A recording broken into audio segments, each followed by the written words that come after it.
Hello दोस्तों, तो कैसे हैं आप लोग। आई होप आप लोग अच्छे होंगे, मस्त होंगे, अपनी स्टे कर रहे होंगे। सो दोस्तों, आज ये वीडियो आप लोगों के लिए एक इन्फॉर्मेशन के लिए है। और आप इस वीडियो से जान सकते हैं कि आप जीएस फर्स्ट के कौन से बुक टॉपर्स के द्वारा फॉलो किए गए हैं, और वही बुक हम भी फॉलो करते हैं। और इस वीडियो के थ्रू आप लोगों को भी उस वीडियो तक और टॉपर्स के द्वारा फॉलो किए गए बुक के बारे में आप लोगों को बताना चाहते हैं।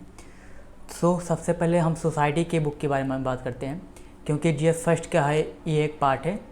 तो सोसाइटी के लिए सबसे पहली बुक हम फॉलो करते हैं या टॉपर्स फॉलो करते हैं, टॉल्स की सोसाइटी जो होती है भारतीय समाज। ये एक हो गई, एक ये बुक है सोसाइटी के लिए, भारत में सामाजिक परिवर्तन एवं विकास। ये दोनों बुकें सोसाइटी के लिए, जीएस फर्स्ट के लिए इम्पॉर्टेंट है सबसे।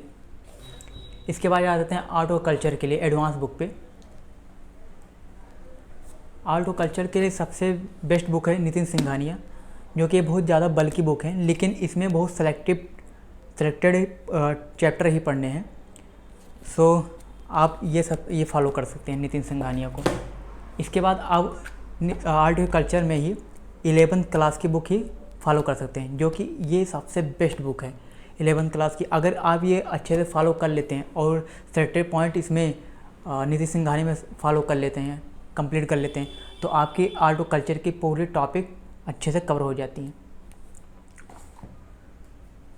अब आ जाते हैं हिस्ट्री पे, जो कि हिस्ट्री का पोर्शन जो है जीएस फर्स्ट में, उसमें आज़ादी के बाद का भारत जो होता है, आज़ादी के बाद जो समस्याएं, जो घटनाएं, जो हर चीज़ें हुई हैं, उसके लिए सबसे बेस्ट बुक बिपिन चंद्रन का है ये बुक।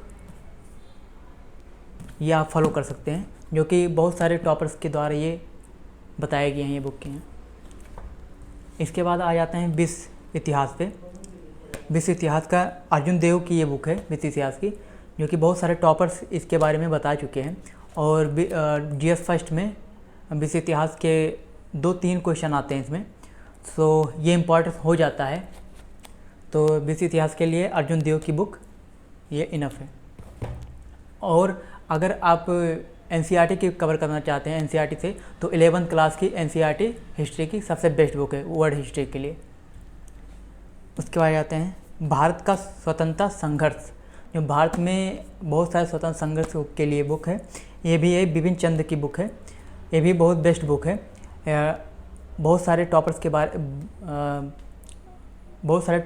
इसके बारे में बताए हैं, और उसके लिए आप इसको फॉलो कर सकते हैं बिपिन चंद्र की। उसके बाद आते हैं एंशिएंट हिस्ट्री, मतलब प्राचीन इतिहास, भारत का प्राचीन इतिहास, आर एस शर्मा की बुक है ये। सो आप इसको फॉलो करते हैं, सबसे बेस्ट बुक है। इसके बाद आ जाते हैं मध्यकालीन भारत। मध्यकालीन भारत या मध्यकालीन इतिहास जो है, ये भी सतीश चंद्र की बुक है, ये सबसे बेस्ट बुक है। ये सारी बुकें जो एंशिएंट हिस्ट्री है, मध्यकालीन हिस्ट्री और मॉडर्न हिस्ट्री, ये सारे आपको मेंस में भी और प्रीलिम्स में दोनों में काम आ सकते हैं, आएंगे। सो मॉडल के लिए सतीश चंद्र सबसे बेस्ट बुक है। एंड मॉडर्न के लिए स्पेक्ट्रम, आधुनिक भारत के लिए स्पेक्ट्रम सबसे बेस्ट बुक है। ये प्रीलिम्स में भी एंड मेंस में भी दोनों में सबसे बेस्ट भूमिका निभाती है ये बुक। सो आपको ये बहुत ज़्यादा मोटी लग रही होंगी, लेकिन आप जब पढ़ना इसको शुरू करेंगे तो बहुत ही अच्छे से आपको समझ में आते रहेंगे, और कब कवर हो जाएंगे आपको पता भी नहीं चलेगा। सो ये आपके लिए।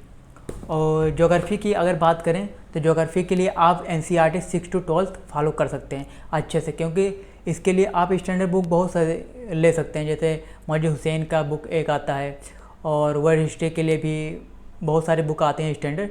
लेकिन मैं आपको यही सजेस्ट करूँगा, और बहुत सारे टॉपर्स ये भी बताते हैं कि अगर आप 6 to 12 तक के पूरे ज्योग्राफी के बुक आराम से कवर कर लेते हैं, तो आपको कोई स्टैंडर्ड बुक फॉलो करने की ज़रूरत नहीं है, क्योंकि बहुत सारे क्वेश्चन वहीं से पूछे जाते हैं। अधिकतर क्वेश्चन उसी एनसीईआरटी से डायरेक्ट पूछे जाते हैं। अगर आपने पीवाईक्यू देखा होगा फिल्म्स के और मेंस के, तो आपने ये भी देखा होगा कि सारे क्वेश्चन, अधिकतर क्वेश्चन एनसीईआरटी से ही पूछे जा रहे हैं। सो आप ज्योग्राफी के लिए आप NCERT फॉलो कर सकते हैं 6 to 12th। तो आपके लिए इतना इनफ होगा।